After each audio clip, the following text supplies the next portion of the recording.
हमेशा ऐसा नहीं होगा कि हमारे पास हेल्थ इंश्योरेंस पॉलिसी है और हम कोई क्लेम फाइल करें और इंश्योरेंस कंपनी डायरेक्टली ये कह दे कि आप अपना कैशलेस क्लेम ले सकते हैं।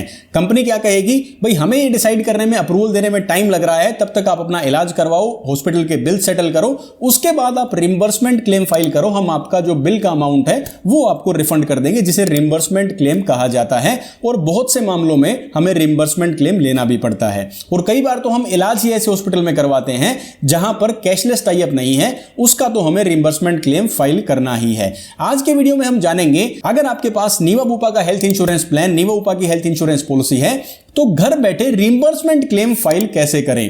कहीं पर नहीं जाना है, ना तो ब्रांच विजिट करनी है, ना एजेंट को कॉल करना है, डायरेक्टली अपने आप ही आप ये डॉक्यूमेंट्स को सबमिट कर सकते हैं। कौन कौन से डॉक्यूमेंट सबमिट करने होंगे, फ्रेश जो रिम्बर्समेंट क्लेम है उसके लिए डॉक्यूमेंट्स कैसे सबमिट किए जाएंगे, अगर कोई क्वेरी आ गई है, इंश्योरेंस कंपनी ने कुछ एडिशनल डॉक्यूमेंट्स आपसे मांगे हैं, उनको सबमिट कैसे करना है। अब ये तो बात हुई मेन क्लेम की, यानी कि मेन हॉस्पिटलाइजेशन क्लेम के डॉक्यूमेंट्स आपको कैसे सबमिट करने हैं। आज की वीडियो में आपको यही बताऊंगा कि प्री एंड पोस्ट हॉस्पिटलाइजेशन के जो खर्चे हैं वो भी आप घर बैठे बैठे ही क्लेम कर सकते हैं, बिना कहीं भी जाए, बिना किसी को भी कॉल किए। अगर आपको ये तरीका एक बार पता चल गया तो चाहे ओपीडी के खर्चे हैं, pre and post hospitalisation expenses हैं, और कोई लमसम बेनिफिट है जैसे कि डेली हॉस्पिटल कैश, कहीं भी नहीं जाना है। इस तरीके से बिल्कुल 5 मिनट के अंदर अपने डॉक्यूमेंट्स को सबमिट करो और वहीं से आप अपना क्लेम स्टेटस भी ट्रैक कर सकते हैं। तो जानकारी अगर आपको सही है, सही तरीका आपको पता है, टेक्निकलिटी आपको पता है, कोई डॉक्यूमेंट आप मिस नहीं करते हैं, तो आपके पैसे भी आपके अकाउंट में बहुत जल्दी आ जाएंगे, चाहे ये क्लेम रिम्बर्समेंट ही क्यों ना हो।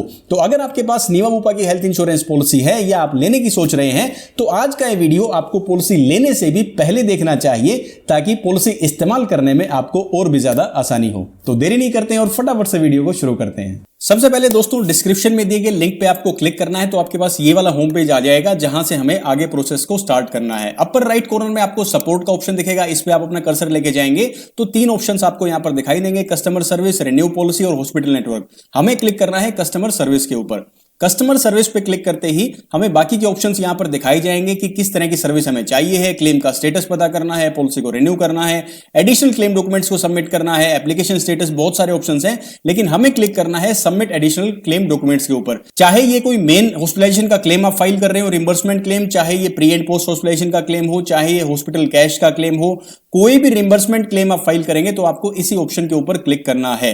और चाहे आपको एडिशनल डॉक्यूमेंट सबमिट करने हैं, यानी क्लेम आप फाइल कर चुके हैं, पहले डॉक्यूमेंट्स आप सबमिट कर चुके हैं, कुछ एडिशनल डॉक्यूमेंट्स आपसे मांगे गए हैं, तो भी आपको इसी ऑप्शन के ऊपर क्लिक करना है।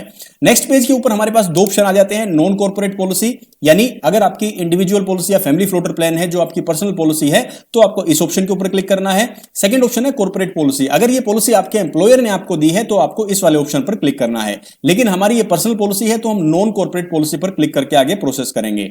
नेक्स्ट ऑप्शन आ जाता है, इंफॉर्मेशन हमसे मांगी जाती है पॉलिसी नंबर या मेंबरशिप नंबर। पॉलिसी नंबर आपको पॉलिसी डॉक्यूमेंट के पीडीएफ में मिल जाएगा, वहां से आप लेकर एंटर कर सकते हैं। मेंबरशिप नंबर कौन सा होता है, जो आपका नीवा बुपा का हेल्थ कार्ड है, पॉलिसी डॉक्यूमेंट का पीडीएफ अगर आपके पास है, उसके लास्ट पेज पर जाकर देखेंगे तो आपको वहां पर हर मेंबर का अलग से मेंबरशिप नंबर मिलेगा। तो मेंबरशिप नंबर के साथ आप वहां से चेक करके प्रोसेस कर सकते हैं, और पॉलिसी नंबर तो आपको पीडीएफ के अंदर दिख ही जाएगा। तो हम प्रोसेस करेंगे पॉलिसी नंबर के साथ। पॉलिसी नंबर हम यहां पर एंटर कर देते हैं। डेट ऑफ बर्थ ये किसकी डालनी है, जिन इंश्योर्ड पर्सन का हम क्लेम फाइल कर रहे हैं, जो बीमित व्यक्ति है, जिनका इलाज हुआ है, उनकी डेट ऑफ बर्थ हमें यहां पर एंटर करनी है, तो वो यहां पर एंटर कर देते हैं। डेट ऑफ बर्थ हमने यहां पर एंटर कर दी है। उसके बाद सबमिट का ऑप्शन है, लेकिन नीचे स्टार के साथ एक और गाइडलाइन लिखी हुई है, वो लिखा हुआ है कि आप इंश्योर करें कि जो जो जरूरी डॉक्यूमेंट्स हैं वो आपके पास सॉफ्ट कॉपी होनी चाहिए अपलोड करने के लिए।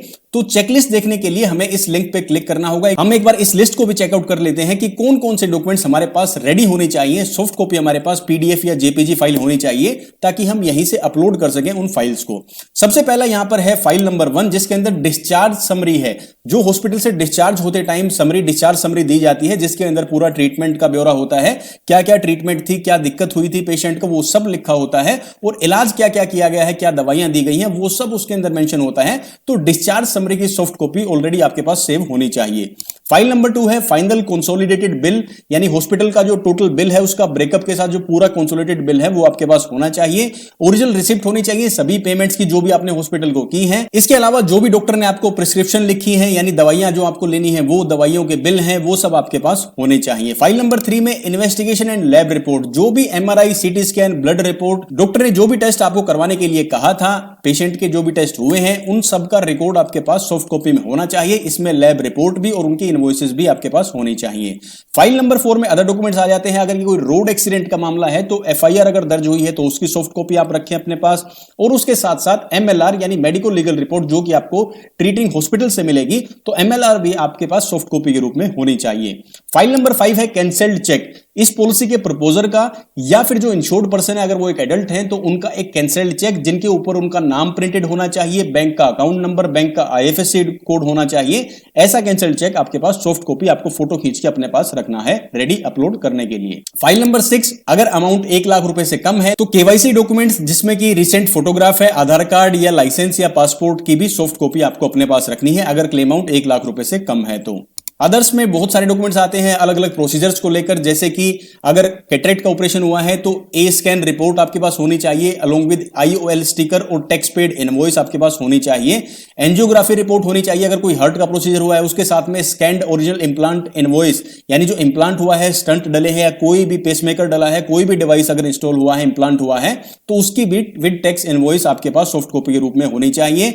जो भी इसके इनवॉइसेस हैं, जो भी इम्प्लांट डला है उसके साथ में जो लेबल और स्टिकर्स आते हैं उसका भी फोटो आपके पास होना चाहिए। इसके अलावा भी बहुत से डॉक्यूमेंट्स हैं अलग अलग क्लेम के ऊपर ये वेरी कर सकते हैं, तो वो आप यहां से चेक कर सकते हैं। तो जो भी आपके ट्रीटमेंट से रिलेटेड जरूरी डॉक्यूमेंट हैं वो आपके पास होने चाहिए। एक बात का जरूर खास ख्याल रखें कि जो भी डॉक्यूमेंट आप हॉस्पिटल से लेंगे, दवाइयों के इनवॉइसेस लेंगे, लैब रिपोर्ट लेंगे, कुछ भी और मेडिकल इंप्लांट लेते हैं तो हर इनवॉइस के ऊपर, हर रिपोर्ट के ऊपर, हर डॉक्यूमेंट के ऊपर देने वाले का, इशू करने वाले का साइन और स्टैंप होना बहुत बहुत जरूरी है।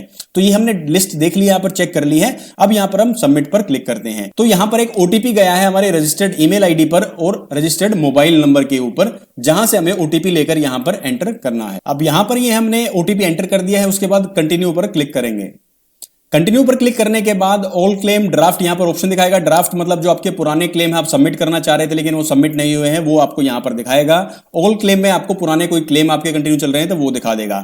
अगर आपको एक नया क्लेम, फ्रेश क्लेम फाइल करना है जिसके लिए आप इंटीमेशन कर चुके हैं, लेकिन अगर आप रिम्बर्समेंट क्लेम लेना चाहते हैं यानी रिम्बर्समेंट क्लेम आपको लेना है तो उसके लिए न्यू क्लेम आपको लिखना होगा। जब आपका मेन हॉस्पिटलाइजेशन का जो बिल है उसका क्लेम आपको फाइल करना है तो न्यू क्लेम आपको यहां पर फाइल करना है।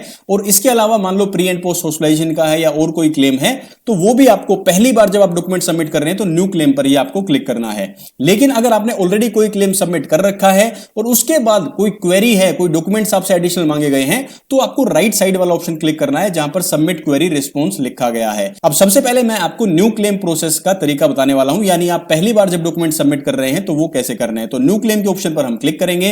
पॉलिसी नंबर ऑलरेडी आ गया है, जहां पर हमने पॉलिसी नंबर पहले जो लिखा था वही पॉलिसी नंबर है। जो इसके मेंबर्स हैं इस पॉलिसी के अंदर, जो इंश्योर्ड मेंबर्स हैं वो अपने आप यहां पर आ जाते हैं। तो जिनका भी क्लेम आपको फाइल करना है उन मेंबर को आपको सेलेक्ट करना है। उसके बाद जेंडर और डेट ऑफ बर्थ अपने आप अपडेट हो जाएगी। आपको सेव एंड नेक्स्ट पर क्लिक करना है। क्लिक करने के बाद सबसे ऊपर ऑप्शन आएगा कि आपको क्लेम किस चीज का फाइल करना है। हॉस्पिटलाइजेशन का मतलब यह है कि अब तक आपने कोई क्लेम का पैसा कंपनी से नहीं लिया है। हॉस्पिटल में एडमिट करने के बाद या तो आपको कैशलेस का अप्रूवल नहीं मिला या आप एक रिम्बर्समेंट क्लेम वाले हॉस्पिटल के अंदर क्लेम फाइल कर रहे हैं या फिर आपने एक नॉन कैशलेस हॉस्पिटल के अंदर इलाज करवाया है, तो मेन हॉस्पिटलाइजेशन का क्लेम आपको फाइल करना है तो सबसे पहले वाला ऑप्शन आपको क्लिक करना है। अगर ये कोई डे केयर प्रोसीजर का क्लेम है यानी जो इंश्योर्ड पर्सन है उन्होंने कोई डे केयर प्रोसीजर करवाया है और उसका रिम्बर्समेंट क्लेम उन्हें लेना है तो डे केयर वाला ऑप्शन क्लिक करेंगे। प्री एंड पोस्ट हॉस्पिटलाइजेशन के एक्सपेंसेस यानी मेन जो हॉस्पिटलाइजेशन है ना वो क्लेम तो आपको मिल चुका है, लेकिन अभी पहले और बाद के खर्चों का जो क्लेम है वो आपको रिम्बर्समेंट तौर पर लेना है तो वो भी आप यहां सेलेक्ट कर सकते हैं। Fixed benefit, daily cash benefit, इस तरह के जो खर्चे हैं, मान कॉन्वलेसेंस बेनिफिट है या फिर डेली हॉस्पिटल कैश का बेनिफिट है, वो भी आप यहां से फाइल कर सकते हैं। और फाइनल ऑप्शन है ओपीडी का, अगर आप ओपीडी के खर्चे रिम्बर्समेंट क्लेम करना चाहते हैं तो वो भी आप यहां पर फाइल कर सकते हैं। तो मान लो हमें मेन हॉस्पिटलाइजेशन का ही क्लेम फाइल करना है तो ये ऑप्शन हम सेलेक्ट करते हैं। अब यहां पर कॉज ऑफ हॉस्पिटलाइजेशन क्या है वो यहां पर लिखना होगा। ऑप्शंस बहुत सारे लिखे हैं, जो भी ट्रीटमेंट आपने ली है वो आप यहां से चूज कर सकते हैं। इनमें से अगर कोई ट्रीटमेंट नहीं है तो आपको अदर्स पे क्लिक करना है और अगर इनमें से कोई ट्रीटमेंट है तो आप यहां पर चूज कर सकते हैं। अब मान लो ये एक ट्रीटमेंट था फीवर का, तो फीवर का ऑप्शन हम क्लिक कर देते हैं। हॉस्पिटल का नाम यहां पर लिखना है, मान लो हम यहां हॉस्पिटल का नाम लिख देते हैं। सबसे पहले हॉस्पिटल की सिटी यहां पर लिखनी है, तो सिटी हम मेंशन कर देते हैं दिल्ली। हॉस्पिटल का नाम लिख देते हैं यहां पर। डेट ऑफ एडमिशन क्या थी वो हमें डालनी होगी, यानी जिस दिन पेशेंट एडमिट हुए थे वो डेट कौन सी है वो हमें यहां पर डालना होगा। डेट ऑफ डिस्चार्ज यानी फिर वो पेशेंट एडमिट होने के बाद डिस्चार्ज कब हुए ये भी हमें यहां पर मेंशन करना होगा। उसके बाद टोटल क्लेम अमाउंट यानी जो खर्चा हमारा हुआ है, टोटल जो इनवॉइसेस हमारे पास हैं, कितने रुपए का क्लेम हम फाइल कर रहे हैं वो हमें यहां पर एंटर करना होगा। वो एंटर करने के बाद हम सेव एंड नेक्स्ट के ऑप्शन पर क्लिक करेंगे। अब यहां पर हमसे पूछी गई है अकाउंट की डिटेल्स, तो यहां पर हमारे पास दो ऑप्शन है, या तो जो प्रपोजर है उनका नाम हम सेलेक्ट कर सकते हैं, या फिर जो इंश्योर्ड पर्सन है जिनका ट्रीटमेंट हुआ है उनका नाम हम यहां पर सिलेक्ट कर सकते हैं। तो मान लो मैं इंश्योर्ड पर्सन का नाम सेलेक्ट करता हूं, अकाउंट नंबर मेरे को यहां पर एंटर करना है। दोबारा एक बार यही अकाउंट नंबर कंफर्म करेंगे, आईएफएससी कोड एक बार यहां पर एंटर करेंगे, जो भी इंश्योर्ड पर्सन है जिनके अकाउंट में हमें ये क्लेम चाहिए, सेव एंड नेक्स्ट पर हम क्लिक करेंगे। अब कई बार अकाउंट वेरिफिकेशन में यहां इस स्टेप पर दिक्कत भी आ सकती है, तो आप यहां पर स्किप अकाउंट वेरिफिकेशन भी कर सकते हैं। हालांकि अकाउंट डिटेल्स आप जरूर चेक कर लें कि आपने सही दर्ज की हो। अकाउंट वेरिफिकेशन वाला प्रोसेस स्किप करने के बाद, अब क्योंकि वहां पर वेरीफाई नहीं हो रहा तो हमने उसे स्किप कर दिया है, उसमें कोई भी दिक्कत नहीं है। अब यहां पर आपको लिस्ट ऑफ डॉक्यूमेंट्स यहां पर दिखाए गए हैं जो आपको अपलोड करने हैं। तो सबसे पहले आपका यहां पर डिस्चार्ज समरी है, तो आपको क्या करना है, अपलोड फाइल के ऑप्शन पर क्लिक करना है। डिस्चार्ज समरी का जो डॉक्यूमेंट है उसे अपलोड करेंगे और उसके बाद इसे सबमिट कर देंगे। ये कह रहे हैं कि आपका जो डॉक्यूमेंट है वो सक्सेसफुली अपलोड हो गया है, ओके पर क्लिक करेंगे। अब डिस्चार्ज समरी के बाद hospital bill and payment detail है, ऐसे ही यहां पर भी अब जो हॉस्पिटल का बिल है वो फाइल हमें यहां पर अपलोड कर देनी है। ओपन करेंगे और उसके बाद भी हमें सबमिट कर देना है। ये डॉक्यूमेंट भी अपलोड हो गया है। इसके बाद इन्वेस्टिगेशन एंड लैब रिपोर्ट यानी जो भी टेस्ट हुए हैं उनकी लैब रिपोर्ट है वो आपको फाइल यहां पर अपलोड करनी है। अगर आपके पास मल्टीपल फाइल है तो एक बार अपलोड करने के बाद आप दोबारा भी अपलोड का ऑप्शन यूज कर सकते हैं। मान लो हमने एक एमआरआई कराई थी तो हम इसका इनवॉइस यहां पर अपलोड करेंगे, इसको हम सबमिट कर देंगे। अब मान लो एक से ज्यादा टेस्ट हमारे हुए हैं तो ये वाले तो यहां पर डॉक्यूमेंट अपलोड हो गए हैं, ये जो डॉक्यूमेंट्स आपको दिखाई दे रहे हैं ये तो अपलोड हो गए हैं। अगर इसके अलावा आपकी एक से ज्यादा फाइल्स हैं तो आप दोबारा से अपलोड फाइल का ऑप्शन करके सबमिट करेंगे तो वो वाले डॉक्यूमेंट भी अपलोड हो जाएंगे। इसके अलावा आपके और कोई डॉक्यूमेंट है, कोई एफआईआर है, कोई और बिल है, कोई और डॉक्यूमेंट है जो इस क्लेम से रिलेटेड है, क्लेम ट्रीटमेंट से रिलेटेड है, वो आप अदर डॉक्यूमेंट्स में अपलोड कर सकते हैं। कैंसिल चेक के अंदर आपको ऐसे ही अपलोड फाइल्स पे क्लिक करके और फिर सबमिट क्लिक करना है तो आपका कैंसिल चेक भी सबमिट हो जाएगा। अब बारी आती है केवाईसी डॉक्यूमेंट की, तो यहां पर पैन कार्ड आपको सबमिट करना होगा, लेटेस्ट पासपोर्ट साइज फोटो। ध्यान रहे अपलोड फाइल्स पे क्लिक करके जैसे ही आप फाइल अपलोड सेलेक्ट करेंगे उसके बाद आपको सबमिट जरूर बटन दबाना है ताकि ये आपका डॉक्यूमेंट सबमिट हो जाए। लेटेस्ट पासपोर्ट साइज फोटो आपको यहां पर डालना होगा, आधार कार्ड अपलोड करना होगा और उसके बाद यहां पर दो ऑप्शंस हैं जो आपको सेलेक्ट करने होंगे, यानी कि जो टर्म्स एंड कंडीशन है, जो भी इंफॉर्मेशन आप यहां पर दे रहे हैं वो बिल्कुल सही है। और फाइनल स्टेप पे आपको सबमिट पर क्लिक करना है। उसके बाद आपके ये डॉक्यूमेंट जो हैं आपके क्लेम के अगेंस्ट सबमिट हो जाएंगे।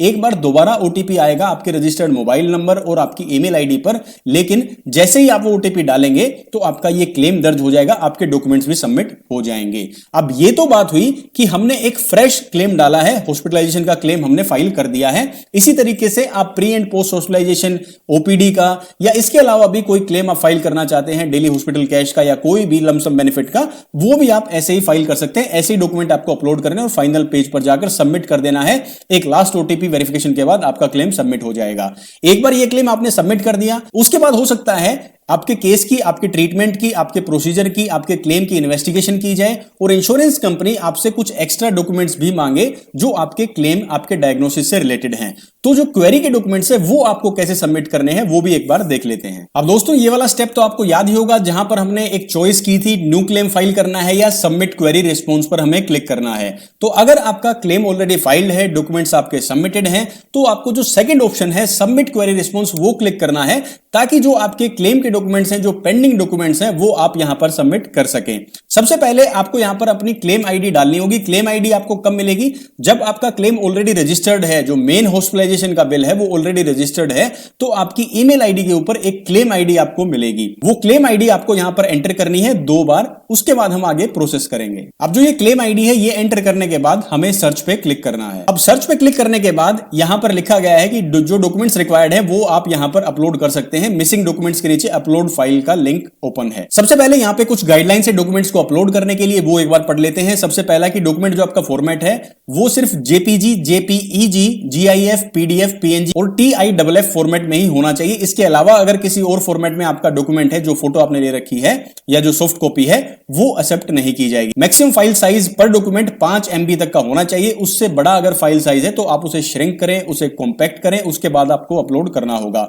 Up to maximum 7 documents edit किए, अप टू मैक्सिमम 7 डॉक्यूमेंट्स को अपलोड किया जा सकता है। और एक बार एडिशनल डॉक्यूमेंट्स आपको कौन कौन से अपलोड करने हैं, इसके लिए आपको अपना क्वेरी लेटर जरूर चेक करना है, ताकि आप जो रिलेवेंट डॉक्यूमेंट्स हैं उन्हीं को अपलोड करें, जो अनवांटेड डॉक्यूमेंट्स हैं उनको आप अपलोड ना करें। मिसिंग डॉक्यूमेंट जो भी आपके क्वेरी लेटर में मांगा गया है उसको आप एक बार पढ़ें और उस डॉक्यूमेंट को यहां पर अपलोड फाइल्स में क्लिक करके, और जो भी मिसिंग डॉक्यूमेंट है उसको यहां पर आपको अपलोड करना है। अब मान लो एक डॉक्यूमेंट हमसे मांगा गया था, वो हमने यहां पर डाल दिया है और अपलोड पर अगर हम क्लिक करेंगे तो ये यहां पर अपलोड हो जाएगा। अब ये फाइनली सबमिट नहीं हुआ है, सबमिट के लिए हमें सबमिट पर क्लिक करना होगा।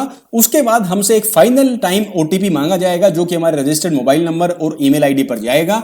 ओटीपी डालते ही हमारा ये वाला पेंडिंग डॉक्यूमेंट भी जो हमारी क्वेरी के अगेंस्ट सबमिट हो जाएगा। तो इस तरीके से आप फ्रेश क्लेम के लिए भी और अपनी पेंडिंग किसी क्लेम के लिए भी एडिशनल डॉक्यूमेंट्स को सबमिट कर सकते हैं। तो दोस्तों, ये आपने देखा स्टेप बाय स्टेप कैसे आप अपना मेन हॉस्पिटलाइजेशन का क्लेम सबमिट कर सकते हैं, डॉक्यूमेंट्स आपको कैसे सबमिट करने हैं। इसके अलावा अगर कोई क्वेरी आ जाती है, इंश्योरेंस कंपनी आपसे एडिशनल डॉक्यूमेंट मांग लेती है, तो वो आपको कैसे सबमिट करना है। प्री एंड पोस्ट हॉस्पिटलाइजेशन का क्लेम भी ऐसे ही सबमिट कर सकते हैं, ओपीडी के एक्सपेंसेस भी ऐसे क्लेम कर सकते हैं। और इसके अलावा अगर कोई लमसम बेनिफिट है, वन टाइम बेनिफिट है, जैसे कि डेली हॉस्पिटल कैश, वो भी आप इसी तरीके से क्लेम कर सकते हैं बिना कहीं भी ब्रांच को विजिट किए। कोई भी फिजिकल इंटरेक्शन आपको नहीं करनी है, सिर्फ डॉक्यूमेंट्स अपलोड कीजिए और आपका क्लेम सबमिट हो जाएगा। इंश्योरेंस कंपनीज इतना पैसा इन्वेस्ट करती हैं अपने आप को टेक्नोलॉजिकली एडवांस करने में, लेकिन अगर हमें सही जानकारी नहीं है तो हम उस वर्टिकल को, हम उस फैसिलिटी को अच्छे तरीके से इस्तेमाल नहीं कर पाते। इस वीडियो के जरिए मेरा सिर्फ एक ही मकसद था, अगर आपने ऑलरेडी इंश्योरेंस कंपनी को पैसे दे दिए हैं तो उस पॉलिसी को सही तरीके से इस्तेमाल करना भी आना चाहिए। और मैं यहां पर इंश्योरेंस इंपैक्ट चैनल पर अपनी जिम्मेवारी समझता हूं कि मैं आपको सही तरीके से गाइड करूं, कैसे आपके क्लेम प्रोसेस को हैसल फ्री बनाया जा सके, कैसे आपके इंश्योरेंस खरीदने के प्रोसेस को हैसल फ्री बनाया जा सके। इसलिए ज्यादा से ज्यादा इंफॉर्मेशन जो आपके काम की है मैं वो देने की कोशिश करता हूं अपने इन वीडियोस के द्वारा। तो अगर आपको लगता है इस वीडियो ने आपकी कुछ मदद की है, आपके लिए कुछ वैल्यू क्रिएट की है, तो आप अपना प्यार और सपोर्ट दिखाने के लिए इस वीडियो को लाइक कर सकते हैं। और अगर अब तक आपने चैनल को सब्सक्राइब नहीं किया है तो प्लीज चैनल को सब्सक्राइब कीजिए, इससे हमें बहुत मोटिवेशन मिलती है। मैं हरविंदर सिंह अब आपसे लेता हूं इजाजत, मिलूंगा आपसे अगले वीडियो में। तब तक आप अपना ख्याल रखिए, खुश रहिए और स्वस्थ रहिए। जय हिंद।